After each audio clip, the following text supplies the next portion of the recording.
Welcome to Lost Creatures Codex channel. Here are basic infos about several interesting extinct creatures. Ankylosaurus was a small, early sauropodomorph dinosaur that lived around 200 million years ago during the early Jurassic period in what is now North America. Measuring about 2 to 2.5 meters long, it had a long neck, small head, and a lightweight body built for both bipedal and quadrupedal movement. Ankylosaurus likely fed on plants, though it may have been omnivorous, using its grasping hands to forage. It played an important evolutionary role as a transitional species between earlier two-legged dinosaurs and the massive four-legged sauropods that came later. Originally misidentified under other names, it now holds its place as one of the earliest known long-necked dinosaurs. Geosaurus was a marine reptile that lived during the late Jurassic period, around 150 million years ago. Despite its name meaning earth lizard, Geosaurus spent its life in the sea, not on land. It was a member of the Metriorhynchid family, marine crocodiliforms that were fully adapted to ocean life, with flippers instead of limbs and a streamlined body for swimming. Geosaurus was a predator, likely feeding on fish and other marine creatures. It grew up to 3 to 4 meters long and had sharp, curved teeth, perfect for catching slippery prey. Fossils of Geosaurus have been found in Europe, especially in Germany and France, often preserved in marine limestone.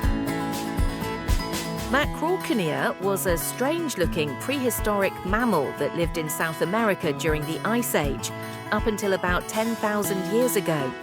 It had a long neck like a llama and a body somewhat like a camel, but its most unusual feature was its short trunk or flexible snout, which it likely used to grab leaves and sniff around. Despite its odd appearance, Macrauchenia wasn't related to elephants or camels. It belonged to an extinct group of hoofed mammals called Litopterns. It walked on three-toed feet and likely lived in open woodlands or grasslands, browsing on soft plants. It may have used its height and keen senses to spot predators like saber-toothed cats. Majungasaurus was a fierce predator that lived around 70 million years ago in what is now Madagascar. Growing up to 6 to 7 meters long, this carnivorous dinosaur had a short, bulldog-like skull with a small horn on its head and thick teeth suited for crushing rather than slicing. It belonged to the Abellisaurid family, stocky theropods with tiny arms, and is one of the few dinosaurs with clear evidence of cannibalism. Majungasaurus roamed dry coastal floodplains alongside sauropods like Rapetosaurus, which may have been its prey. Nearly complete skeletons, including tooth-marked bones, have been discovered, offering deep insight into its life and behavior.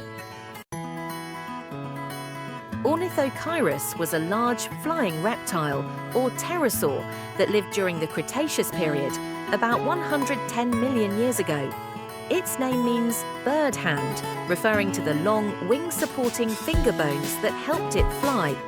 Ornithocheirus had a wingspan of up to 6 meters, making it one of the larger pterosaurs of its time. It had a long, narrow jaw filled with pointed teeth, perfect for snatching fish while gliding over oceans and coastal waters. Some species had a crest on their snout, possibly used for display or steering in flight. Fossils of Ornithocheirus have been found in Europe and South America, suggesting it was capable of long-distance flight across ancient seas. The steppe bison, or bison priscus, was a large Ice Age herbivore that roamed the vast grasslands and tundras of Europe, Asia, and North America during the Pleistocene epoch, up to about 10,000 years ago. It was a close relative of the modern bison, but even bigger, with massive curved horns, a humpbacked silhouette, and a thick coat of fur that helped it survive in cold, harsh environments. Steppe bison were well adapted to life on the open plains, grazing on grasses and moving in herds. They were a key part of the Ice Age ecosystem and a major food source for early humans, often featured in ancient cave art like that in Chauvet Cave, France. The species eventually went extinct, but it gave rise to modern bison populations in North America and parts of Eurasia. Subscribe for more content like this. See ya!